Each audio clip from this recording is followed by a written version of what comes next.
शांति जी अपने पति आलोक जी के साथ अपने बेटे बहू के पास मुंबई अपने घुटनों के इलाज कराने आई थी। हालांकि उन्होंने अपने बेटे आकाश को बहुत मना किया कि वो अपना इलाज यहाँ वाराणसी में करा लेंगी, वहाँ भी अच्छे डॉक्टर और अस्पताल हैं। लेकिन आकाश ने कहा, माँ डॉक्टर तो मिल जाएंगे लेकिन आराम तो नहीं मिलेगा ना, फिर तुमको घर के काम, पापा की दवाइयाँ, ये सब काम भी तो आपके जिम्मे ही आता है। और स्नेहा और खुशी भी यही है, उन दोनों से और बच्चों से मिलना जुलना भी हो जाएगा। माँ प्लीज मान जाओ ना। बेटे के इतना मनुहार करने पर शांति जी मान गई और मुंबई आ गई। माँ पापा के आ जाने से आकाश बहुत खुश था, लेकिन आकाश की पत्नी रक्षा खुश नहीं थी, जो लाख छिपाने पर भी उसके चेहरे पर हाव भाव से साफ पता चल रहा था। पढ़ी लिखी आत्मनिर्भर रक्षा देखने में बेहद सुंदर और प्रतिभा संपन्न थी। वो पेशे से एक सॉफ्टवेयर इंजीनियर थी। शांति जी खुद पढ़ी लिखी नहीं थी, लेकिन उन्होंने अपने तीनों बच्चों को शिक्षित और आत्मनिर्भर बनाया, क्योंकि उन्हें शिक्षा का महत्व पता था। इसीलिए उन्होंने अपने बेटे के लिए बड़े अरमान से पढ़ी लिखी आत्मनिर्भर रक्षा को अपनी बहू के रूप में चुना था। घर में हर काम के लिए बाई आती थी। रक्षा घर का कोई काम नहीं करती थी, क्योंकि उसे घर के काम करने में कोई दिलचस्पी नहीं थी। इस बात से शांति जी और आलोक जी को भी कोई परेशानी नहीं थी। वो समझती थी कि रक्षा ऑफिस के कामों से थक जाती है, इसीलिए घर और ऑफिस दोनों के काम एक साथ संभालना ऐसा संभव नहीं है। लेकिन रक्षा ऑफिस से सीधा आकर मोबाइल में लग जाती या छुट्टियों में अपनी सहेलियों के साथ बाहर घूमने चली जाती। शांति जी को आए 2 सप्ताह हो गए थे, लेकिन रक्षा ना तो उन लोगों के पास जाकर कभी उनके साथ बैठती थी और ना ही उनसे बात करती थी। बस काम से काम बात करती। शांति जी के आने के बाद आकाश ने घर में एक फुल टाइम नौकरानी रखी थी, जो सारा घर का काम और शांति जी और आलोक जी से जुड़े सारे काम संभालती थी। जो चीज नौकरानी नहीं बना पाती थी, रक्षा वो बाहर से ऑर्डर कर देती थी। जैसा खाना बन जाता था वैसा ही सबको खाना पड़ता था। शांति जी को उसका बनाया हुआ खाना पसंद तो नहीं आता था, लेकिन बेटे बहू की खुशी के लिए मुस्कुराते हुए खा लेती थी। एक दिन शांति जी ने आकाश से कहा, बेटा रक्षा बहू कुछ बोलती नहीं, ना ही हमारे पास बैठती है। माँ वो बोलती ही बहुत कम है और ऑफिस का भी बहुत काम होता है तो थक जाती है। शांति जी आलोक जी बेटे की बात सुनकर चुप हो गए। एक दिन नौकरानी ने बताया कि वो 3-4 दिन नहीं आएगी, तो शांति जी ने कहा, कोई बात नहीं, तब तक मैं कर लूंगी काम। उतने में रक्षा ने तपाक से कहा, नहीं नहीं माँ जी, आपको रसोई में जाने की कोई जरूरत नहीं, वरना सबको बोलने का और मुझे ताना देने का मौका मिल जाएगा कि कुछ दिनों के लिए सास ससुर आए थे और उनकी सेवा भी नहीं कर पाई। रक्षा का इशारा अपनी नंदों की तरफ था। शांति जी आलोक जी बात को समझ गए, लेकिन अपमान का घूंट पीकर चुप रह गए।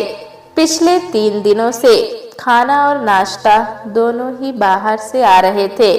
खाना बहुत ही ऑयली और मसालेदार होने की वजह से आलोक जी का शुगर लेवल बढ़ गया। अगले दिन शांति जी सुबह सुबह बिना पूछे रसोई में चली गई और जाकर चाय बनाई। बिना शक्कर की चाय आलोक जी के लिए और मसाले वाली चाय खुद के लिए और बेटे बहू के लिए बनाई और उन्हें आवाज देकर जगाया। चाय देखते आकाश तो खुश हो गया, लेकिन रक्षा का मुंह बन गया। शांति जी ने चाय रक्षा को पकड़ाई तो भौवें टेढ़ी करके रक्षा ने कहा, माँ जी मैंने आपको मना किया था ना रसोई में जाने से। तब शांति जी मुस्कुराते हुए बोली, बहू तुम तो बस चाय का मजा लो, कोई तुमसे कुछ नहीं कहेगा। अगर कोई कहता है तो उसे मेरे पास भेज देना। एक सप्ताह तक अब शांति जी ने घर के सारे काम किए, लेकिन क्या मजाल जो रक्षा ने मदद करने की जगह कभी झूठी तारीफ ही कर दी होती। शांति जी और आलोक जी को रक्षा का अभद्र व्यवहार अब समझ में आने लगा था। आकाश ने जब शांति जी को डॉक्टर को दिखाया तो उन्होंने ज्यादा तेल मसाला खाने से मना कर दिया था। नौकरानी आने के बाद शांति जी ने अब उसको भी कम तेल मसाले डालने और सबके स्वाद अनुसार भोजन बनाने के लिए कहा तो नौकरानी की भौवें तन गई। उसने गुस्से में कहा, आप मुझे समझाने के लिए रहने दीजिए। आप सासों की इसी ही नुक्ताचीनी की वजह से बहुएं आप जैसी सासों के साथ नहीं रहना चाहती। उसी समय सुबह रक्षा ऑफिस के लिए तैयार हो रही थी। उसने सब कुछ सुना, लेकिन मुस्कुराकर अनसुना करके वहां से चली गई। आलोक जी ने शांति जी से कहा, देखो तुम रक्षा को समझाओ कि वो नौकरानियों को कम से कम खाने का मेन्यू और तरीका तो बता दे। तभी उसी समय उनकी दोनों बेटियां उनसे मिलने वहां आ गईं। बातों बातों में उन लोगों को पता चला कि आलोक जी का शुगर लेवल बढ़ा हुआ है। दोनों बेटियां मल्टीनेशनल कंपनी में अच्छे पदों पर थीं। तभी उनकी बड़ी बेटी ने कहा, पापा पहले चलो आप दोनों आज सबसे पहले डॉक्टर के पास।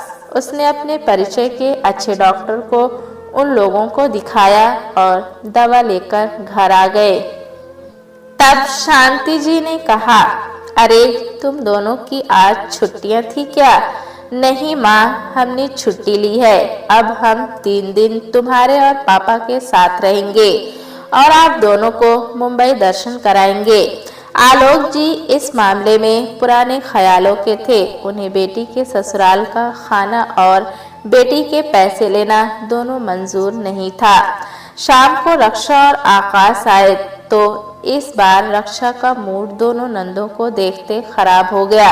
उसने अंदर कमरे में जाकर आकाश से कहा, अब क्या तुम्हारी दोनों बहनें भी यहीं रहेंगी? प्लीज हाँ मत कहना। कोई भी बहाना करके इनको निकालो यहाँ से।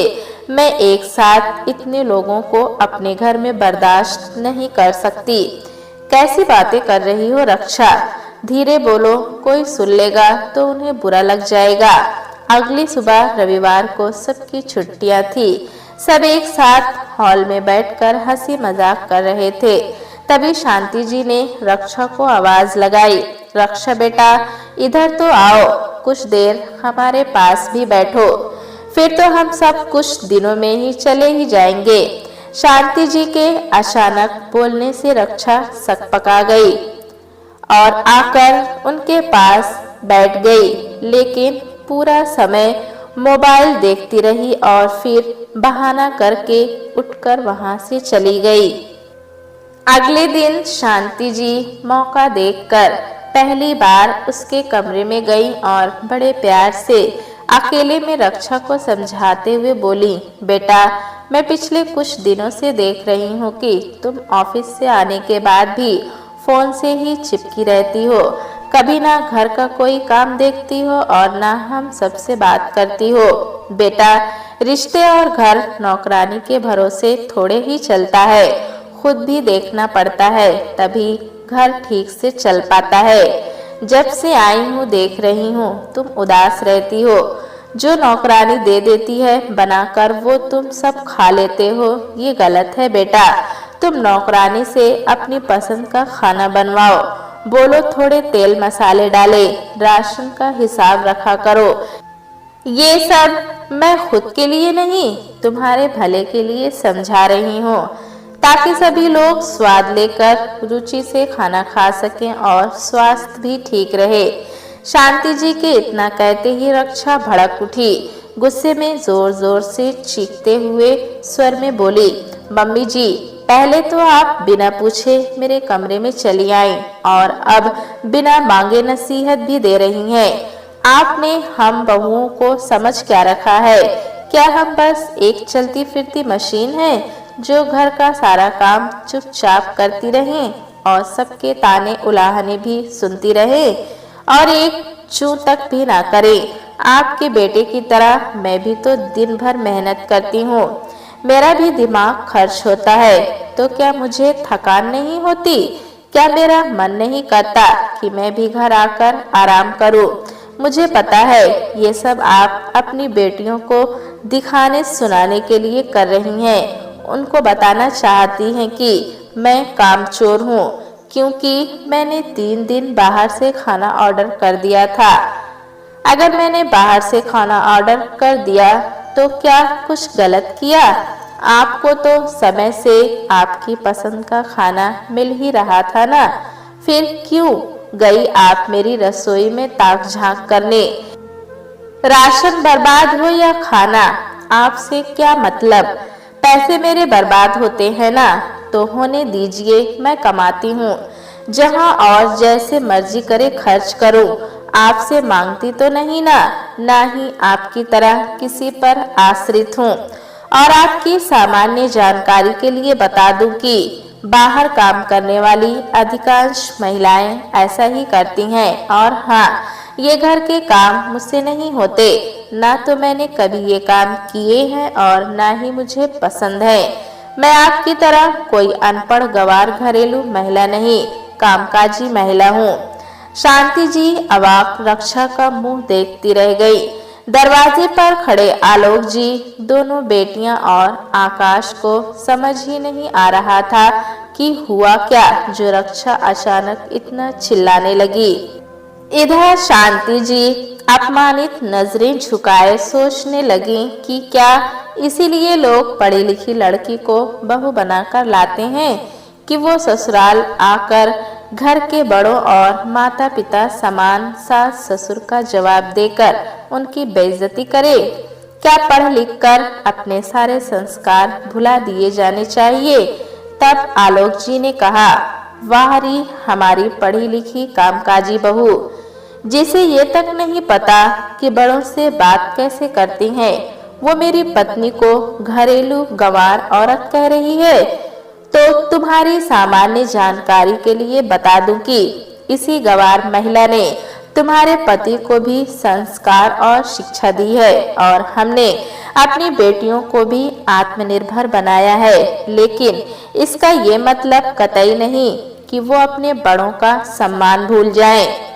तभी उनकी बेटी ने कहा, भाभी, आपके इसी व्यवहार के कारण हम एक शहर में रहकर भी कभी नहीं मिलते, क्योंकि आपको हमारा यहाँ आना जाना और भाई से बात करना पसंद नहीं। हम आज तक अपने संस्कारों के कारण ही चुप थे, क्योंकि आप हमारी बड़ी भाभी हैं। लेकिन आज आपने ये करके अपने मान सम्मान के साथ रिश्ता भी खो दिया। हम अपने माँ पापा को लेकर जा रहे हैं, लेकिन अब अगर आप चाहेंगी तो भी हम आपसे रिश्ता नहीं जोड़ पाएंगे। चलिए माँ। रुको माँ, आकाश ने कहा, आज तक मैं चुपचाप इसकी सारी बदतमीजी बर्दाश्त करता रहा, इसकी गलतियों पर पर्दा डालता रहा, जिसका नतीजा ये हुआ कि आज इसने आपका ही अपमान किया। अगर मेरी माँ ने औरतों पर हाथ उठाना सिखाया होता तो आज मैं तुम्हारा वो हाल करता कि तुम कभी बोलने लायक नहीं रह जाती। लेकिन अब तुम मुझसे ये उम्मीद कभी मत करना कि मैं तुम्हारे माता पिता का सम्मान करूंगा या उनसे कभी बात करूंगा। जिस तरह इस घर में मेरी माँ मेरी बहन नहीं आ सकती, ठीक उसी तरह अब तुम्हारे माता पिता भी मेरे घर में कभी दिखाई नहीं देने चाहिए। अब तुम सोचो क्यों? क्योंकि मैं कुछ ना भी करूं अपने माता पिता के लिए तो भी उनकी 2 बेटियां सक्षम है, लेकिन तुम तो अकेली हो अपने माँ पापा की। इतना सुनते रक्षा ने तुरंत रंग बदल लिए। उसने कहा, ये तुम कैसी बातें कर रहे हो आकाश? तुम चाहते हो तो मैं माँ जी से माफी मांग लेती हूँ, लेकिन प्लीज ऐसी बातें मत बोलो। माँ जी आकाश को समझाइए, आखिर मेरे माता पिता के प्रति भी तो इसका कोई कर्तव्य है। उनको तो कोई बेटा भी नहीं, उनका इकलौता सहारा तो मैं ही हूँ। शांति जी ने नजर झुकाए सिर्फ दो टूक कहा, बहू मैं अनपढ़ गवार घरेलू महिला हूँ, मैं किसी को भला क्या समझा सकती हूँ। और उसी समय अपनी बेटियों के साथ चली गई और मन ही मन सोचने लगी, अगर पढ़ लिख कर ऐसा बनना हो तो वो तो अनपढ़ ही ठीक है। रात में आलोक जी ने शांति जी से कहा, क्या सोच रही है आप? जो हुआ उसे बुरा सपना समझकर भूल जाइए।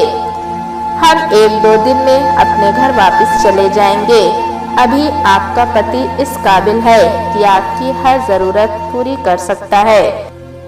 नम आंखों से आंचल से आंखों के आंसू पोंछती, आप तो जानते हैं जी कि हमने घर परिवार और बच्चों को एक सुसंस्कृत वातावरण में पाला, और ताकि भविष्य में हमारे तीनों बच्चे और बहू मिलजुल कर एक साथ रहेंगे, एक दूसरे के काम आएंगे। और अपने बच्चों को हमने हमारा भरपूर समय दिया, कभी अपने बुढ़ापे के बारे में नहीं सोचा, भविष्य के लिए कोई बचत नहीं की जिससे वो बड़े होकर एक अच्छे नागरिक बनकर शांति पूर्ण प्रेम और सद्भाव के साथ जीवन यापन कर सके।